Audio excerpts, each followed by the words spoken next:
बड़ी खबर यह कि सीजफायर पर न्यूयॉर्क टाइम्स के हवाले से जानकारी, सीजफायर पर चीन ने ईरान से संपर्क किया। चाइना ने ईरान को सीजफायर के लिए मनाया। बड़ी खबर है ये, सीजफायर पर चीन ने ईरान से बात की, संपर्क किया और चीन ने ईरान को सीजफायर के लिए मनाया है।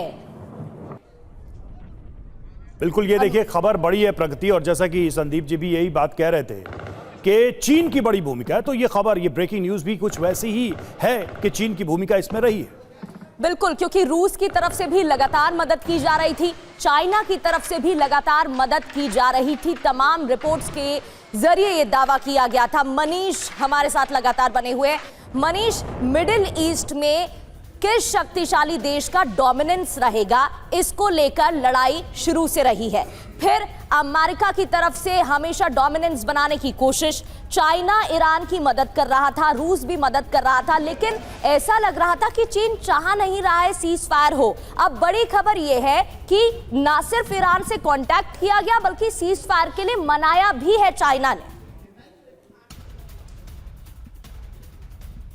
देखिए, जहां तक रूस और चीन का ताल्लुकात है, तो कुछ घंटे पहले जब यूएनएससी की बैठक हुई थी और ईरान के खिलाफ बहरीन का प्रस्ताव आया था, तो उस प्रस्ताव को रूस और चीन ने वीटो लगा दिया था और संयुक्त राष्ट्र सुरक्षा परिषद में ईरान के खिलाफ ये प्रस्ताव नहीं पास हो चुका था। तो ये साफ तौर पर है कि किस तरह से राजनीतिक रूप में, नैतिक तौर पर रूस और चीन समर्थन दे ही रहे थे। इसके अलावा ये बात दबी जुबान में हर कोई कह ही रहा है कि ईरान को जंग में चीन की तरफ से कैसे सैन्य सपोर्ट भी हासिल था, जब सैटेलाइट के जरिए, इंटेलिजेंस इंफॉर्मेशन के जरिए तमाम तरीके से ईरान को मदद मिल रही थी। और ये बात भी लग ही रहा था कि जब ये सीज फायर की बात हो रही है तो पाकिस्तान को आगे करके पीछे से, पर्दे के पीछे से चीन का खेल चल रहा था। तो इसमें किसी को कोई संदेह नहीं है कि ईरान ने जब ये फैसला लिया है तो उसने पर्दे के पीछे से रूस और चीन से भी बात की है और उसके बाद ये फैसला लिया गया है। लेकिन खैर, जो भी हो, जहाँ तक मिडिल ईस्ट का सवाल है, तो 40 दिन के इस जंग के बाद आप ये कह सकती हैं कि अब मिडिल ईस्ट और ज़्यादा अस्थिर हो गया, वल्नरेबल हो गया। क्योंकि पहले ईरान को लेकर जो आशंका थी, मिडिल ईस्ट के बाकी देश अब उसे सही मान रहे हैं कि ईरान के पास ताकत होने पर ईरान को जब भी मौका मिलेगा तो वो संयुक्त अरब अमीरात, कतर, बहरीन, सऊदी और दूसरे देशों पर हमला करेगा।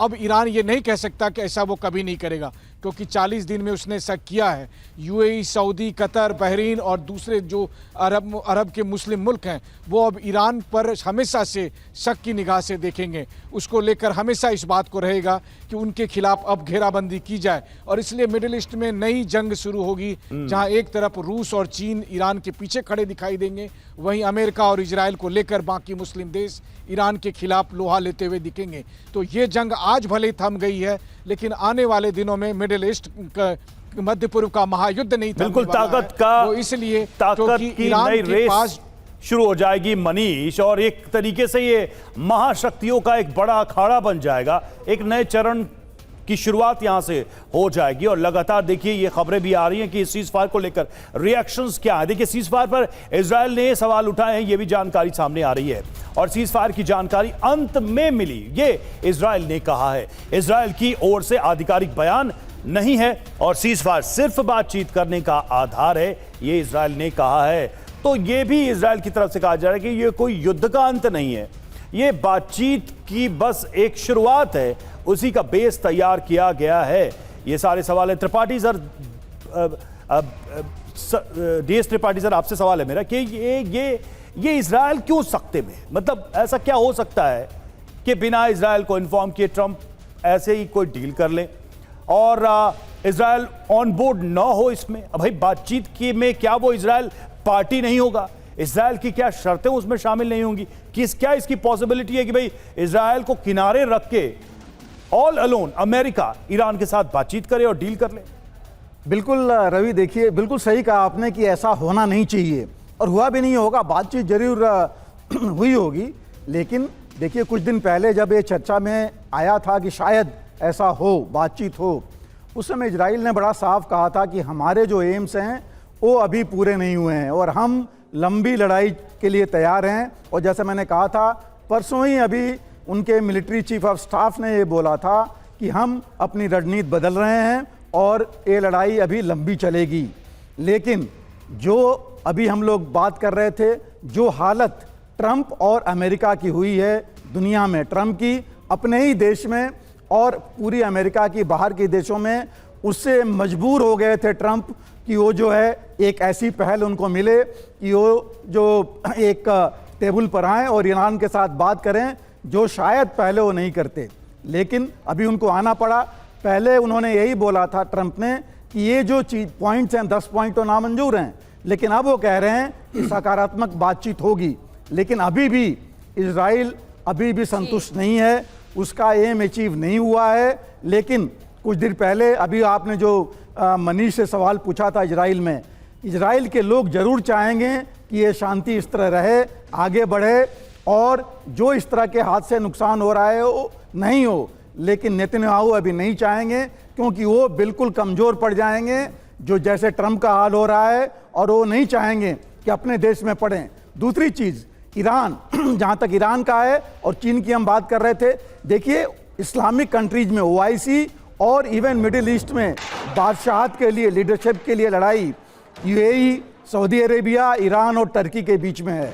तो ये जो बात है मनीष अभी कह रहे थे, मैं उनसे सहमत हूं कि कितनी भी शांति वार्ता हो जाए, आपसी जो ये वैमनस्य है, ये भावना है, ये जल्दी वहां खत्म होने वाली नहीं है मिडिल ईस्ट में।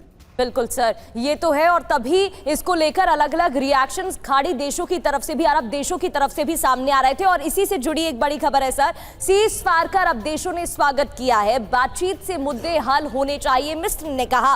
तुर्की ने भी युद्ध विराम का समर्थन किया है। सीज फायर के बाद ये रिएक्शंस, अरब देशों ने स्वागत किया, बातचीत से मुद्दे हल होने चाहिए, मिस्र ने कहा। और तुर्की ने कहा, तुर्की ने भी युद्ध विराम का समर्थन किया है।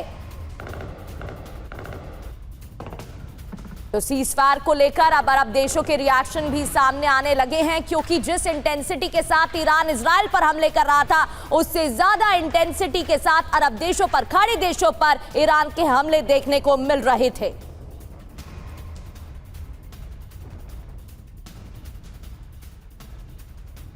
तो अच्छी और बड़ी खबर तो यही है कि सीज फायर का ऐलान 2 हफ्ते तक के लिए किया गया है।